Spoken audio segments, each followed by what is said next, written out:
ഒരു കറുത്ത പഴമാണെന്ന് വിചാരിച്ചാണ്ട് നമുക്ക് അത് ഒഴിവാക്കാതെ നല്ലൊരു അടിപൊളി ടേസ്റ്റി ആയിട്ടുള്ള ഇനി വീണ്ടും വീണ്ടും ഉണ്ടാക്കി കഴിക്കാൻ പറ്റും നല്ലൊരു അടിപൊളി പലഹാരമാണ് കേട്ടോ നമ്മളിവിടെ കാണിക്കുന്നത്. അപ്പോൾ ഇതാ കണ്ടില്ലേ, ഈ തൊലി കണ്ടാൽ തന്നെ നിങ്ങൾക്ക് മനസ്സിലാവും. കണ്ടില്ല, ആ റേക്കമ്പലൊന്നും ഇട്ടിട്ട് ആ ഒരു പഴത്തൊലിനെ കാണില്ല, അത്രക്കും തൊലി കറുത്ത് പോയിട്ടുണ്ട് നമ്മുടെ ഈ ഒരു പഴം.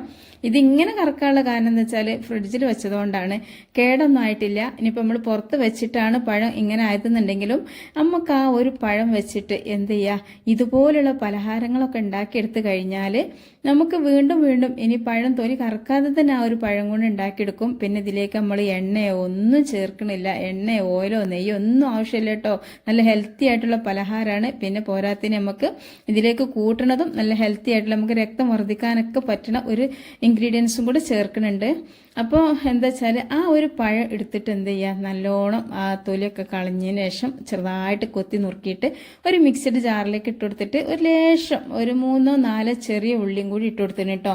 ഇനി നമുക്കിതിലേക്ക് ഇതാ നല്ലൊരു ഫ്ലേവർ കിട്ടാൻ വേണ്ടിയിട്ട്, നല്ലൊരു ടേസ്റ്റ് കിട്ടാൻ വേണ്ടിയിട്ട് ഇതാ ഒരു ലേശം നല്ല ജീരകമാണ് ഇട്ട് കൊടുക്കുന്നത്.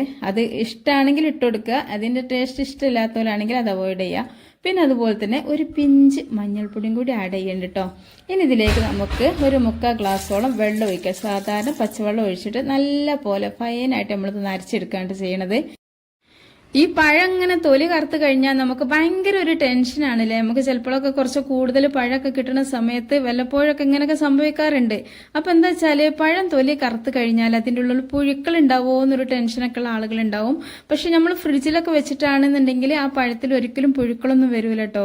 എന്നിട്ട് എന്ത് ചെയ്യുക, ഇതുപോലെ നല്ലോണം നല്ല അരച്ചെടുത്തതിന് ശേഷം ഇതാ ഞാൻ അതിലേക്ക് ചേർക്കണം. ഞാൻ പറഞ്ഞല്ലോ നല്ല രക്തമൊക്കെ വർദ്ധിക്കാൻ പറ്റുന്ന ഒരു പൊടിയാണെന്ന്. പക്ഷെ നിങ്ങൾക്ക് വേണമെന്നുണ്ടെങ്കിൽ ഗോതമ്പ് പൊടിയും ചേർക്കട്ടോ. ഞാനിപ്പം നല്ലൊരു ഹെൽത്തി ആയിട്ടുള്ള പലഹാരം ആയിക്കോട്ടെ എന്ന് വിചാരിച്ചിട്ട് മുത്താറിൻ്റെ പൊടിയാണ് എടുക്കുന്നത്. ഇനിയിപ്പോൾ മുത്താറി പൊടി ഇല്ലെങ്കിൽ കുറച്ച് മുത്താറി അരച്ചിട്ട് അതിൻ്റെ ആ പാലെടുത്താലും മതിയാവും.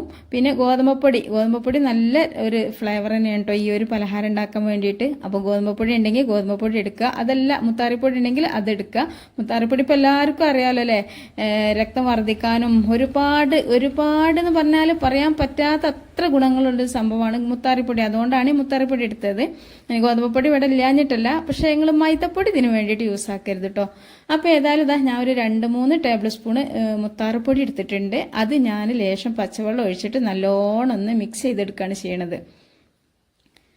ആദ്യമേ ഒരുപാട് വെള്ളം ഒഴിച്ചിട്ട് മിക്സ് ചെയ്യേണ്ട, കുറേശ്ശെ വെള്ളം ഒഴിച്ചിട്ട് നല്ലോണം മിക്സ് ചെയ്തെടുത്ത് കഴിഞ്ഞാൽ ഇതിൽ കട്ട പിടിക്കുന്ന സംഭവം ഒന്നും ഉണ്ടാവില്ല കേട്ടോ. അങ്ങനെ നല്ലോണം മിക്സ് ചെയ്തതിന് ശേഷം നമ്മൾ നല്ലോണം അരച്ച് വെച്ച ആ ഒരു ഇതുണ്ടല്ലോ, പഴവും ചീരുള്ളിയും അതുപോലെ തന്നെ നല്ല ജീരകമൊക്കെ ഇട്ടിട്ട് നിങ്ങൾ ഒരിക്കലും ഈ ഒരു ചീരുള്ളിയും നല്ല ജീരകവും സ്കിപ്പ് ചെയ്യരുത് കേട്ടോ. നമ്മൾ ഈ ഒരു പലഹാരത്തിന് കൂടുതൽ ടേസ്റ്റ് കൊടുക്കുന്ന സംഭവമാണ് അത് രണ്ടും.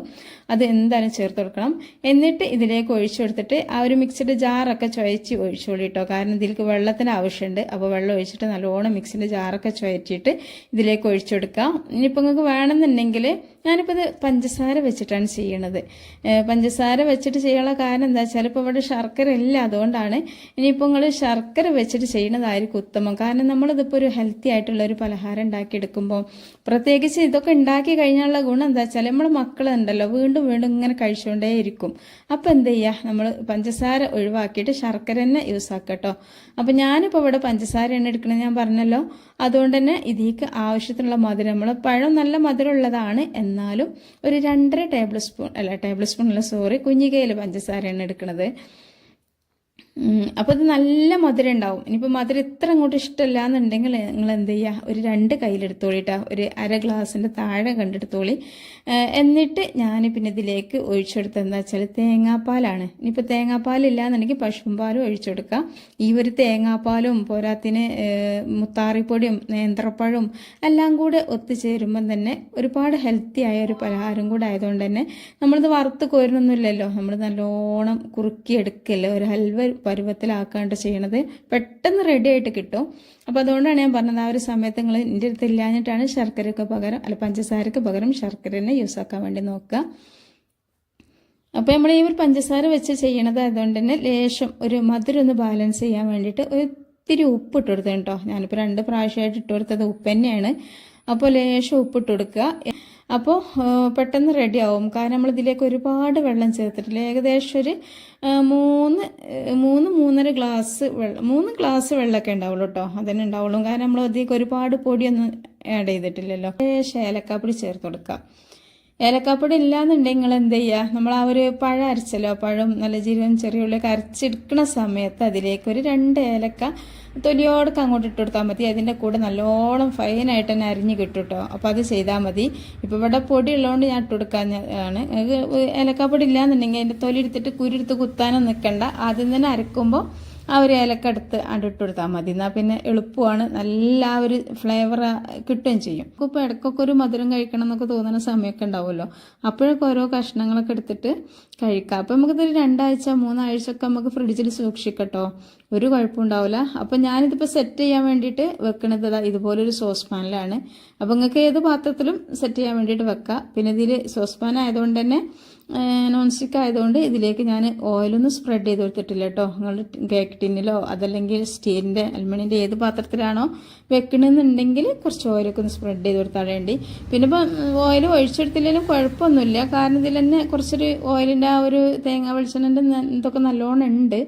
അപ്പോൾ ഏതായാലും ഞാൻ ഈ നോൺ സ്റ്റിക്കിൻ്റെ പാത്രം ആയതുകൊണ്ട് തന്നെ ഒന്നും ചെയ്തിട്ടില്ല. ഏതായാലും ഹെൽത്തി ആയിട്ടുള്ള പലഹാരം എന്ന് മാത്രമല്ല, ഇത് ഒരൊറ്റ പ്രാവശ്യങ്ങളൊന്നും ഉണ്ടാക്കി നോക്കിയാൽ പിന്നെന്താ പറയുക, നമ്മൾ വീണ്ടും വീണ്ടും ഇങ്ങനെ ഉണ്ടാക്കി കൊടുക്കും. പിന്നെ നമ്മൾ ഉണ്ടാക്കുന്ന സമയത്ത് കുറച്ച് കൂടുതൽ ഉണ്ടാക്കിക്കോളേണ്ടി കേട്ടോ. അപ്പോൾ ഇനി ആരും പഴം കറുത്ത് പോയി എന്ന് വിചാരിച്ചുകൊണ്ട് ടെൻഷൻ ആവാനോ ഒന്നും നിൽക്കണ്ട കേട്ടോ.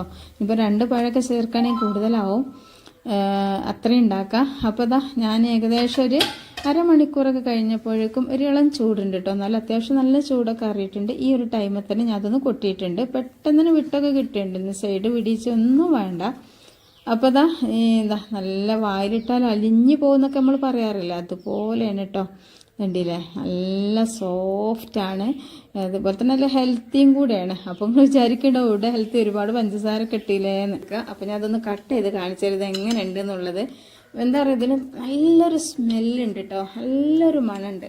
അപ്പോൾ എന്ത് ചെയ്യുക, നിങ്ങൾ ഈ വീഡിയോക്ക് താഴെ ലൈക്ക് ചെയ്യാൻ മറന്നുകൊണ്ടിരിക്കണ കൂട്ടുകാരൊക്കെ ഉണ്ടെങ്കിൽ ഒരു ലൈക്കൊക്കെ തരി. അപ്പോഴാണ് നമ്മുടെ ഈ ഒരു ഹെൽത്തി ആയിട്ടുള്ള, പിന്നെ പ്രത്യേകിച്ച് പറയാനുള്ള ഒരുപാട് ആളുകൾക്ക് ഉപകാരപ്പെടുന്ന ഒരു വീഡിയോയും കൂടിയാണ് കേട്ടത്. കാരണം എന്താ വെച്ചാൽ പഴം കറുത്ത് പോകുമ്പോൾ എന്ത് ചെയ്യണം എന്നറിയാത്ത ആളുകളൊക്കെ ഉണ്ടാവും. അതുപോലെ തന്നെ മുത്താരിപ്പൊടിയൊക്കെ കഴിക്കാൻ മക്കൾക്കൊക്കെ ഇഷ്ടമില്ലായും ഒക്കെ ആണെന്നുണ്ടെങ്കിൽ, രക്തം കുറഞ്ഞ മക്കളൊക്കെയാണ് വീട്ടിൽ എന്നൊക്കെ ഉണ്ടെങ്കിൽ ശർക്കരയൊക്കെ ചേർത്തിട്ട് കുറച്ചും കൂടെ കൂടുതൽ പഴം കുറച്ച് കൂടുതൽ ഇതൊക്കെ മുത്താറിപ്പൊടിയൊക്കെ ചേർത്തിട്ട് ഉണ്ടാക്കിയാൽ അവരങ്ങനെ ഇടയ്ക്കിടയ്ക്ക് എടുത്ത് കഴിച്ചോളൂ കേട്ടോ. ഇത്രയേ ഉള്ളൂ നമ്മൾ ഇന്നത്തെ വീഡിയോ. അപ്പോൾ ഇനി അടുത്ത വീഡിയോ ആയിട്ട് വരാം. അസ്സലാമു അലൈക്കും വറഹ്മത്തുള്ളാഹി.